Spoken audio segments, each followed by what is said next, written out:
Hi everyone, this is Anam. Welcome to PhD jobs and admissions. आज का हमारा 9th lecture होगा on research methodology for your upcoming Osmania University for your PhD entrance examination. So मैं आपको बता दूं, Osmania University के पीएचडी एंट्रेंस एग्जामिनेशन के लिए एप्लीकेशन फॉर्म जो अभी भी ऑन गोइंग है। आप अभी भी एप्लीकेशन फॉर्म को आपको फिलअप कर सकते हो। लास्ट डेट है आपके एप्लीकेशन फॉर्म को फिलअप करने के लिए 17 सितंबर 2022। उससे पहले पहले आपको आपके एप्लीकेशन फॉर्म को फिलअप कर ही लेना है। अब जैसे कि उस्मानिया यूनिवर्सिटी पर हमने रिसर्च मेथोडोलॉजी पर लेक्चर सीरीज स्टार्ट कर रखी थी, जिसमें हमने टाइप्स ऑफ रिसर्च कवर कर लिया था। सो आज के इस सेशन में हम नेक्स्ट टॉपिक स्टार्ट करने जा रहे हैं, which is characteristics of research. So characteristics of research का आज का हमारे पार्ट 1 होगा। काफ़ी लेंथी टॉपिक है, इसलिए मैंने इसको 2 पार्ट्स में डिवाइड कर रखा है। ठीक है, तो आपको सारे एमसीक्यूज को देख लेना है। जो भी डाउट्स है आप मुझे कमेंट सेक्शन में पूछ सकते हो। उसी के साथ साथ उस्मानिया यूनिवर्सिटी के पीएचडी एंट्रेंस एग्जामिनेशन की अभी तक डेट रिलीज नहीं हुई है, लेकिन जल्द ही आपके हो सकता है नेक्स्ट मंथ में आपके एग्जाम कंडक्ट करवाया जाए, तो आपके जल्द ही एग्जामिनेशन डेट रिलीज होने के चांसेस है। जो जब भी एग्जामिनेशन डेट रिलीज होती है, आपको मैं वीडियो के थ्रू नोटिफाई कर दूंगी। अब उसी के साथ साथ उस्मानिया यूनिवर्सिटी के पीएचडी एंट्रेंस एग्जामिनेशन का आपको पैटर्न सिलेबस सारा पता होना चाहिए। तो मैं आपको इन शॉर्ट बता दूं कि इस यूनिवर्सिटी में आपको, अगर आप एंट्रेंस एग्जामिनेशन के प्रिपरेशन करते हो, तो टोटल आपको 70 मार्क्स का पेपर होता है फॉर 70 एमसीक्यूज। ठीक है, आपका पेपर 2 पार्ट्स में डिवाइडेड होता है। 35 एमसीक्यूज को उन्होंने स्प्लिट कर रखा है फॉर 35 मार्क्स। ठीक है, पेपर 1 आपका रिसर्च मेथोडोलॉजी होता है, पेपर 2 आपका सब्जेक्ट स्पेसिफिक होता है। अब यहाँ पर दोनों भी पेपर का, यानी पेपर 1 पेपर 2 का जो सिलेबस है, यहाँ पर मैंने आपके लिए नीचे डिस्क्रिप्शन बॉक्स में उसके लिंक शेयर कर रखे हैं आपके सिलेबस के। आप वहाँ से आपका सिलेबस रेफर कर सकते हो। आपके यूनिवर्सिटी की वेबसाइट पर उन्होंने सिलेबस दे रखा है, तो आपको लिंक पे आप 1 क्लिक कर दीजिए, आपको सिलेबस इजीली मिल जाएगा।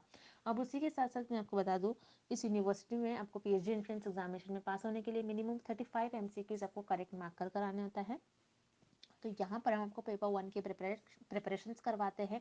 जैसे कि आप स्क्रीन पर देख सकते हो, कंप्लीट कोर्स है रिसर्च मेथोडोलॉजी का, जिसमें हम आपको notes, mock test, video lectures हम आपको प्रोवाइड करते हैं, जो कि थ्योरी एमसीक्यूज दोनों वीडियो लेक्चर्स है, and 1500 plus MCQs revision PDF. ये सारा कंटेंट एक ही जगह पर हम आपको काफ़ी कम फी में प्रोवाइड कर रहे हैं, जिससे कि आप इजीली इस कोर्स को एक्सेस कर सको।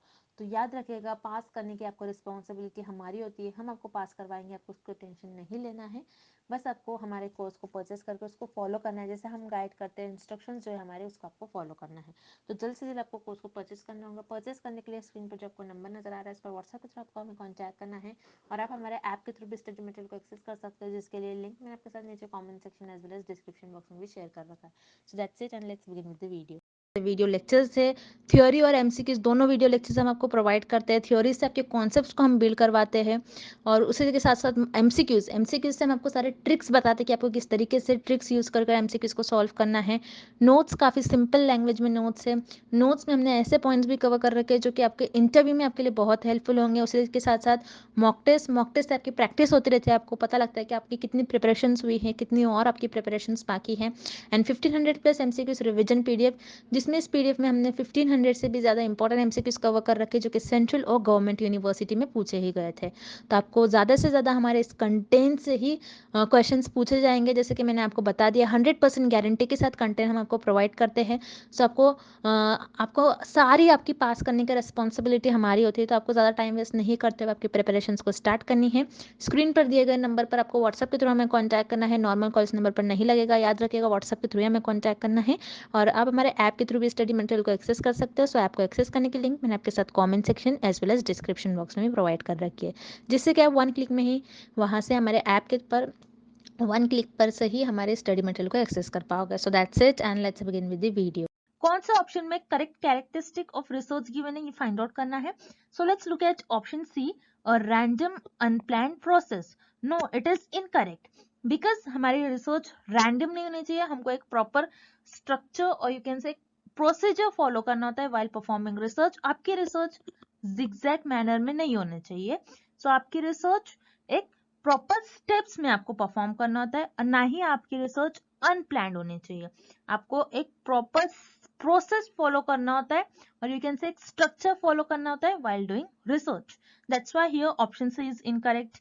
Then we have option B, primarily conducted for purely academic purposes. So here students, again option B is incorrect, because here primarily means mainly. Okay, so research क्या मेनली इसलिए conduct की जाती है education purpose के लिए? No, it is incorrect, because आप सिर्फ PhD degree लेने के लिए ही आप रिसर्च करते हो क्या? नहीं, आपने जो भी इंफॉर्मेशन गेन किया है उसी इंफॉर्मेशन को आपको प्रैक्टिकल लाइफ में यूज करते हुए कोई प्रॉब्लम को सॉल्व करना होता है, ना कि बस एजुकेशन लेने के लिए आप रिसर्च करते हो. That's why here option B is incorrect. Then we have option A, purposeful systematic activity. Yes, it is the correct characteristic of research. Purposeful means here the goal of research. Okay, तो researcher जब भी research perform करते हैं तो researcher का यहाँ पर कुछ ना कुछ गोल होता है और एम होता है. जैसे इन अप्लाइड रिसर्च में रिसर्चर का एम होता है कि कोई स्पेसिफिक प्रॉब्लम को सॉल्व करे. इन एक्सप्लोरेटरी रिसर्च में रिसर्चर का एम होता है कि कोई प्रॉब्लम को डिफाइन करे. इन एक्सपेरिमेंटल रिसर्च में रिसर्चर का एम होता है कि कोई cause and effect relationships find out करे बिटवीन द वेरिएबल्स. मींस यहाँ पर रिसर्चर का कुछ ना कुछ गोल होता है while doing research. Then next term is systematic activity. So yes, research हमारी systematic होनी चाहिए. Means हमको कुछ steps और you can say कुछ set of procedure follow करना होता है while doing research. So यहाँ पर research में आपको research में systematicness होनी चाहिए. That's why here option A is the right answer. So here option is the correct answer. Purposeful systematic activity. Okay, next question. Research is a continuous process of checking and rechecking, evaluating and analyzing and repeating the entire process over and over again. This characteristic of research is called. So students, इस question में हमें find out करना है कि कौन सी characteristic of research में researcher process को continuously repeat करते हैं, डेटा को रीचेक करते हैं, उस डेटा को एनालाइज करते हैं और इंटायर प्रोसेस को रिपीट करते हैं. Okay, so yes, this is the definition of cyclicality. Okay, so yes, the cyclicality word is made up of cycle. Okay, so yes, in cyclicality research start with a problem or end with a problem. Means cyclicality में research आपकी एक problem से start होती है और end भी एक problem पर होती है. So for example, जैसे researcher ने एक medicine develop किया again माइग्रेन. ओके, सो रिसर्चर ने ये देखा यहाँ पर कि जिन लोगों ने मेडिसिन ली तो ये माइग्रेन क्लियर हो गया, उनका हेडेक प्रॉब्लम क्लियर हो गई. देन उन्होंने रिसर्चर ने ये भी देखा कि उनका माइग्रेन तो ठीक हो गया लेकिन उनमें हेयर लॉस की प्रॉब्लम आने लगी.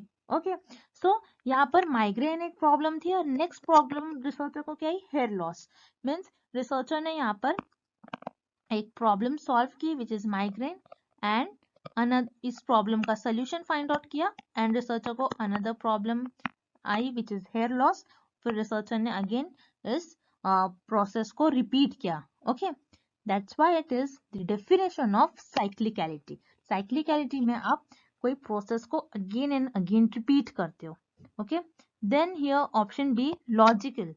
लॉजिकल मीन्स आपकी रिसर्च लॉजिकल होनी चाहिए. मीन्स रिसर्च में हर चीज लॉजिक के बेसिस पर होनी चाहिए. So in research there should be research should be based on proper reasoning. So here option B is not appropriate answer for this question. So here option B is incorrect. Then option C is systematic. Systematic means आप जब भी research perform करते हैं तो आपको एक set of procedure follow करना होता है और यू कैन से सम स्टेप्स और कोई स्ट्रक्चर फॉलो करना होता है while performing research. Again here option C is not appropriate answer for this question. So here correct option is option A, cyclicality. All right, moving on to the next question. Objectivity in research implies. So students, here objectivity is one of the most important characteristic in research. So here in this question में find out करना है which option is related with objectivity. So here objectivity means researcher को अपनी research को बायस नहीं रखना है. Okay, सो बायस means research में रिसर्च जो होती है रिसर्चर की रिसर्च एरर फ्री होनी चाहिए. Okay, so let's see example. जैसे रिसर्चर ने कोई ड्रग डेवलप की अगेंस्ट कैंसर. ओके, सो रिसर्चर ने ये देखा कि ये ड्रग लेने के बाद 98% लोगों में ये कैंसर क्योर हो रहा है जबकि 2% लोगों जो 2% लोग हैं ये ड्रग लेने के बाद भी उनमें कैंसर क्योर नहीं हो रहा है। सो यहाँ पर रिसर्चर को अपनी रिजल्ट जो आ रहा है मीन्स ये भी मेंशन करना होगा अपने रिसर्च में कि 2% लोग ऐसे हैं जो ये ड्रग लेने के बाद भी क्योर नहीं हो रहे। ओके, मीन्स यहाँ पर रिसर्चर को अपने रिजल्ट को हाइड नहीं करनी चाहिए, अपने प्रेफरेंस को अवॉइड करना चाहिए, और यू कैन से जो भी ट्रूथ है, जो भी फैक्ट्स है, उसको हाइड नहीं करनी चाहिए। एज इट इज रिजल्ट को अपने रिसर्च में मेंशन करना चाहिए। So yes, objectivity is related with exact judgment of truth. That means here option A is the right answer. Then we have option B, replicability. So replicability means repeated. Okay. So researcher को अपनी research result को ऐसे perform करना चाहिए कि ताकि दूसरे लोग भी इस रिसर्च को रिपीट कर सके। That is known as replicability. So yes, option B is not related with the not appropriate answer with the question. So here option B is incorrect. Then we have option C, quality of data. So again, quality of data, it is not the appropriate answer for this question. So here again option C is incorrect. So here correct option is option A, exact judgment of truth. Okay, next. Which term best describes the consistency of a measurement in research? So students, इस question में हमें find out करना है कौन सा term describe कर रहा है कंसिस्टेंसी ऑफ मेजरमेंट। तो हियर कंसिस्टेंसी मीन्स आप जितनी भी बार एक्सपेरिमेंट परफॉर्म करें, आपका जो रिजल्ट है हर बार सेम ही होना चाहिए। ओके, जैसे फॉर एग्जांपल एक वेइंग मशीन है। ओके, सो वेइंग मशीन पर आपने वेट किया और आपका वेट पहली बार आया 50, देन आपने नेक्स्ट टाइम किया आपका अगेन 50 आया, देन आपने नेक्स्ट टाइम किया आपका अगेन 50 आया। दैट मीन्स ये वेइंग मशीन जो है ये रिलायबल है। मीन्स आप जितने भी बार आप वेट करोगे सो आपका वेट सेम ही आना चाहिए। That is known as reliability. So yes, reliability here is the right answer, or reliability is a term which describes the consistency of measurement in research. Then here option B, scientific. Scientific means जहाँ पर आप research में scientific methods use करते हो. So here option B is not correct answer. Then we have option C, logical. Logical, yes, research हमारी logical होनी चाहिए, logics पे बेस्ड होनी चाहिए। मीन्स हियर रिसर्च में हमारा कुछ ना कुछ लॉजिक के पीछे कुछ रीजन होना चाहिए, but here we are talking about measurements. Okay, that's why here option C is incorrect. So here option A is the right answer, reliability. Next question, what does empirical mean in research? So yes students, here empirical is the another characteristic, you can say it is the most important characteristic in research. So इस question में हमें find out करना है which is the correct option about empirical in research. Okay, so here option A, research based on belief. So yes students, here belief means अंधविश्वास। Okay, means जो कही सुनी बात है उस पर आप रिसर्च नहीं परफॉर्म कर सकते हो। That's why here option A is incorrect. Then we have option C, research based on relationships between the variables. Again here option C is incorrect because in co-relational research, in co-relational research we find the relationships between the variables, not in empirical. So here what is empirical? Empirical means जब भी research हो अपने research perform करेंगे तो researcher को अपने observation और you can से अपने एक्सपीरियंस के बेसिस पर रिसर्च को परफॉर्म करना होता है, ना कि किसी की कही सुनी बात पर। Okay, that's why here option B is the right answer, research based on observe phenomena of the researcher. Okay, next, when a research actually measures what it should measure, then we say that research has good. So students, इस question में हमें find out करना है कि अगर हम कोई experiment और रिसर्च परफॉर्म कर रहे हैं और हमारा जो आउटपुट है और यू कैन से जो मेजरमेंट है वो उसकी एक्चुअल वैल्यू के बराबर है, तो ये रिसर्च के कौन से कैरेक्टरिस्टिक से इसका रिलेशन होगा। Okay, so here let's see by taking an example. Example के थ्रू हम समझते हैं, जैसे आपका मान लो एक्चुअल वेट है 60 kgs। ओके, और आपने वेइंग मशीन में आपने वेट किया और आपका वेट आ रहा है अगेन 60 kgs, मतलब आपका जो एक्चुअल वेट है और आपने जो वेट किया मशीन में वो भी आपका 60 आ रहा है। दैट मीन्स ये एक्चुअल वेट और आपने जो एक्सपेरिमेंट परफॉर्म किया और यू कैन से जो आपने रिसर्च किया, तो आपका रिसर्च करने के बाद भी 60 आ रहा है। सो ये सेम आ रहा है, that's why it is known as, और ये मशीन को हम बोलेंगे वैलिड मशीन, और इसको हम कहेंगे this research has good validity. So here option B is the right answer. Whereas reliability means, so students remember validity and reliability में बहुत little difference है. Okay, so don't get confused between reliability and validity. Whereas reliability means जब आप again and again experiment perform करते हो तो आपका same ही result आता है. जैसे फॉर एग्जाम्पल यहाँ पर आपका एक्चुअल वेट अगेन 60 kg है मान लो, और आपने वेइंग मशीन में आपने वेट किया और आपका आ रहा है 55 kg. अगेन आपने वेट किया, आपका आ रहा है 55 kg. अगेन आपने वेट किया, आपका आ रहा है 55 kg. सो आपका ये जो वेट है मशीन में 55 55 50 सेम ही आ रहा है, लेकिन आपका जो ये वेट है और एक्चुअल वेट में डिफरेंस है, it is not equal. So remember students, ये मशीन यहाँ पर वेइंग मशीन तो रिलायबल है but it is not valid. Okay, that's why here option A is incorrect. Then we have option D, correlation. As you know, correlation में हम relationships find out करते हैं between the variables. Okay, so here option D is again incorrect. So here correct option is option B, validity. Okay, next, control variables is a term used in, so students here control variables is the most important characteristic of research. So इस question में हमें find out करना है control variables हम किस research में use करते हैं. Okay, so here first option survey research. तो सर्वे रिसर्च में हम पब्लिक से उनका रिस्पॉन्स लेते हैं. ओके, ना कि हम कोई वेरिएबल्स को इस रिसर्च में कंट्रोल करते हैं. That's why here option A is incorrect. Then we have option B, historical research. Historical research में हम पास्ट इवेंट्स को स्टडी करते हैं और यू कैन से कोई हिस्ट्री से रिलेटेड स्टडी करते हैं, ना कि कोई वेरिएबल्स को कंट्रोल करते हैं. That's why here option B is incorrect. Then here option D, descriptive research. So descriptive research में हम कोई फेनोमेना, इवेंट्स और यू कैन से कोई टॉपिक को डिस्क्राइब करते हैं. ओके, ना कि कोई वेरिएबल्स को कंट्रोल करते हैं. That's why again here option D is incorrect. Then we have option C, experimental research. So yes, it is correct. Experimental research में हम relationships find करते हैं between the variables that are independent variable and dependent variable. So yes, हम independent variable का effect देखते हैं dependent variable में in experimental research.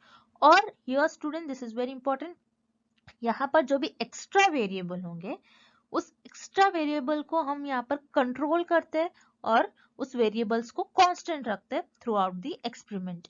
That is known as control variables. Okay, so control variables is a term used in experimental research. So here option C is the right answer. Moving on to the next question, replication in research. So students, here replication, it is the another characteristic in research, or you can say this is very important characteristic in research. So here replication means repetition of research study. Okay, means research study को repeat करना, that is known as replication. So here इस question में हमें find out करना है कि which option is correct about replication. So let's look at option A, gives readers enough detailed information that the research can be repeated. So यहाँ पर researcher ने जो भी रिसर्च किया है उसकी सारी इंफॉर्मेशन रिसर्चर यहाँ पे डिटेल में बताते हैं ताकि जो दूसरे रिसर्चर है उस रिसर्च को रिपीट कर सके. So yes, it is the correct about replication. Then option B, keeps researchers honest. Yes, it is also correct. Because यहाँ पर रिसर्चर को डिटेल इंफॉर्मेशन प्रोवाइड करना होता है जो भी रिसर्चर ने रिसर्च किया है. सो यहाँ पर रिसर्चर को रेप्लिकेशन ऑनेस्ट रखता है. That's why here option B is correct, keeps researchers honest. Then we have C, gives others confidence in research. Yes, it is also correct about replication. Means जब आपकी research replicable होती है तो other researcher आपके result को reproduce कर सकते हैं. जैसे उनको कॉन्फिडेंस आता है कि आपने जो भी काम किया है वो सही होगा. That means here all the three options are correct. So here correct option is option D, all the above. Okay, moving on to the next question. Following are the characteristics of research except. So students, इस question में हमें कौन से option में research की characteristic given नहीं है ये फाइंड आउट करना है. सो here option is systematic. So yes, it is the characteristic of research जहां पर आपको रिसर्च में कुछ स्टेप्स, कुछ स्ट्रक्चर और यू कैन से सम प्रोसीजर फॉलो करना होता है while performing research. So here option is correct. Then option B, replicable. So yes, again replicable, it is the characteristic of research जहाँ पे रिसर्चर को अपने रिसर्च की डिटेल इंफॉर्मेशन प्रोवाइड करनी होती है ताकि जो दूसरे रिसर्चर्स है उस रिसर्च को रिपीट कर सके. Then we have option D, scientific inquiry. So yes, again it is the characteristic of research जहाँ पर आपको scientific methods और scientific principle use करना होता है while performing research. Then here option C is subjective approach. No, it is not the characteristic of research. So subjective approach, so researcher subjective way में कैसा अपने research को perform करते हैं, अपने research को, अपने preference को आगे रखते हैं researcher, okay? और यू कैन से जो भी फैक्ट्स होते हैं, जो भी ट्रूथ होते हैं उसको हाइड कर लेते हैं और जो भी रिजल्ट होते हैं उनको एज इट इज मेंशन नहीं करते. जैसे फॉर एग्जांपल यहाँ पर रिसर्चर ने कोई ड्रग फॉर्म किया है अगेन कोई डिसीज है, ओके, एक्सपायर्ड कोई डिसीज है.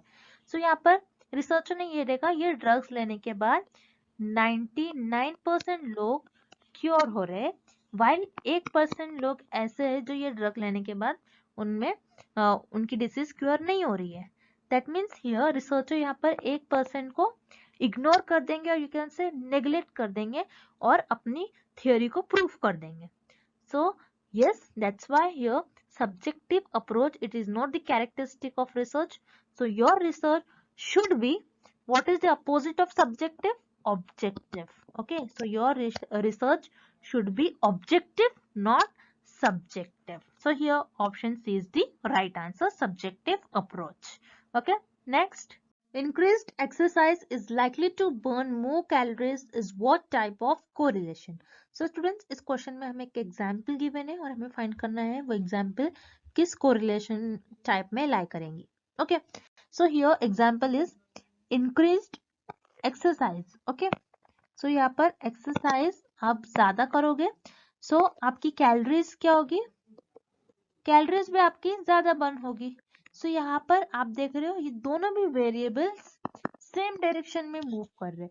जब भी दो वेरिएबल्स सेम डायरेक्शन में मूव करते हैं सो उसे हम कहते हैं positive correlation. So here option A is the right answer, positive correlation, और it is the example of positive correlation.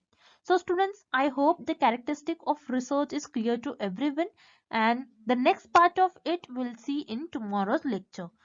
And thank you for watching this video.